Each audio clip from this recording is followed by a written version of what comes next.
The Defenders TV shows on Netflix were regarded by many as some of the best film and television superhero content of recent years.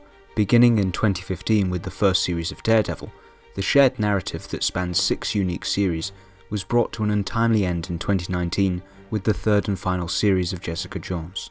What caused these shows to be so popular amongst fans? And if they were so popular, what caused Netflix to pull the plug on this microcosm of the Marvel Cinematic Universe? There's 2 key elements to this topic which might help us to understand why the series were cancelled, the first of which is the creative angle. Some industry commentators have attributed the downfall of the Netflix Marvel shows to one of the shows in particular, the Defenders miniseries. Indeed, much like the first phase of the Avengers movies, there was a real sense that the preceding series were building to the big team-up event.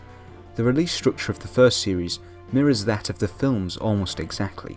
However, where Avengers Assemble was praised, The Defenders was seen by many viewers and critics as a misstep in the story. For some, that story felt unevenly paced and was unable to sustain itself for 8 episodes. Other criticisms included a lack of focus, given the inclusion of the 4 titular Defenders and members of the supporting cast from their respective shows, a relatively uncompelling villain, especially considering the high bar which had been set by the villains of the standalone series, and weak fight choreography which should have been excellent again considering the high bar of the previous series. On a personal level, I really rather enjoyed the first few episodes of the miniseries.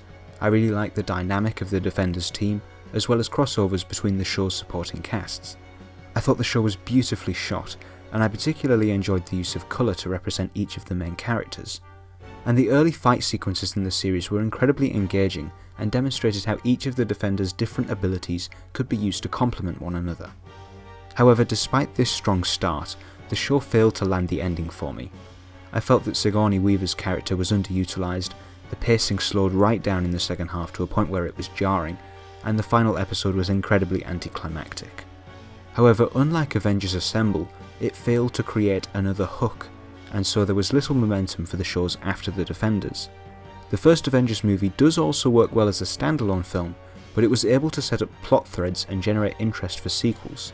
With the Hand essentially defeated and no second villain to replace them like Thanos to Loki, there was no motivation for the Defenders to team up again, which I feel was a terrible shame considering the great chemistry between the 4 of them. Although Netflix is notorious for not making its viewing figures publicly available, this lack of drive was reflected in the estimated figures. JumpShot, an independent analytics company, began monitoring Netflix viewing habits in 2016, and in a Screen Rant exclusive, it revealed its findings that every Defenders show released after the Defenders, with the one exception of the first season of The Punisher, progressively had smaller audiences. Now, this is not to say that there is a correlation between the estimated viewing figures and the quality of the shows. In fact, many reviewers have suggested that the second seasons of Luke Cage and Iron Fist were much better than the first, and the third season of Daredevil was considered by many, including myself, to be the best season of the whole Defenders verse.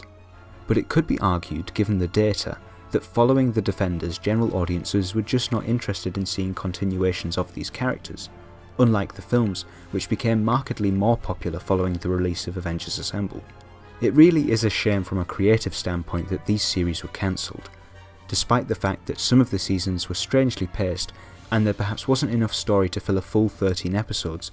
The longer length allowed the writers to explore these characters and themes with a lot more depth than the films have been able to. Daredevil was able to explore ideas surrounding justice and what it means to take the law into your own hands to do what's right. Jessica Jones had some fantastic representations of female empowerment and was able to delve into what it meant to be a victim of abuse. The Punisher, conversely, was able to depict fractured masculinity and post-traumatic stress.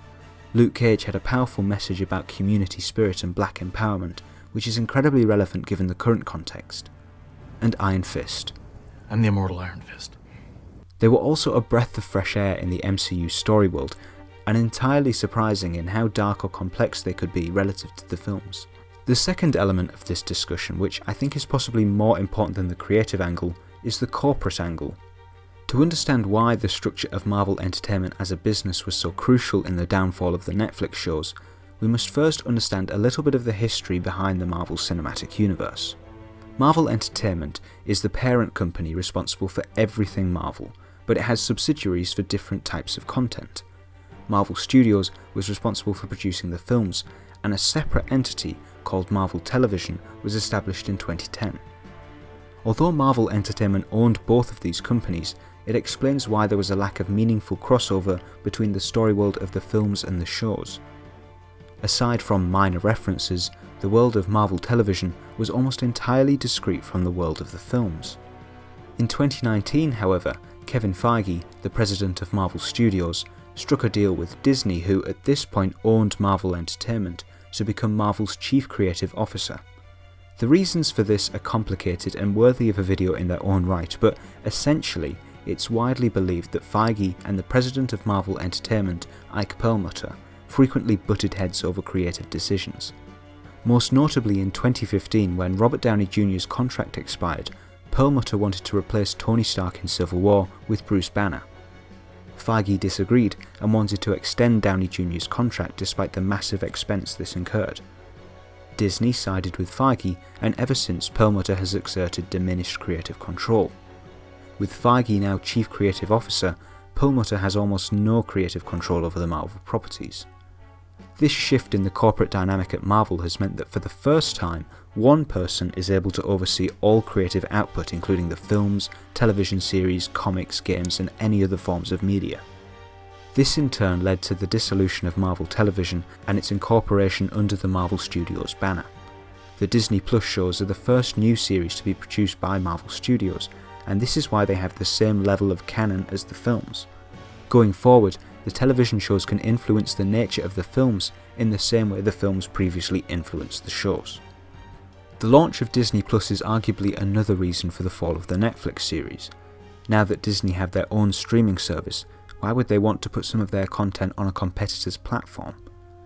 However, there is some hope that these characters may yet return to the MCU. Although Netflix currently reserve the distribution rights to the Defenders characters, they never actually produced the shows. ABC and Marvel Television did, which are both owned by Disney. Without Netflix producing new content in the Defenders-verse, the rights to the characters revert to Marvel Entertainment later this year. This is partly why Daredevil is rumoured to have a small role in the upcoming Spider-Man film, which is unlikely to begin shooting until after the rights return to Marvel.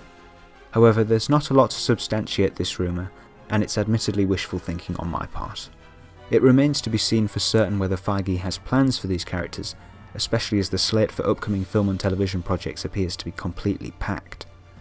Yet, the option will still be there, and as fans of the original shows, we can hope that they will one day return in some form. I hope this has shed some light on what is perhaps a complicated topic.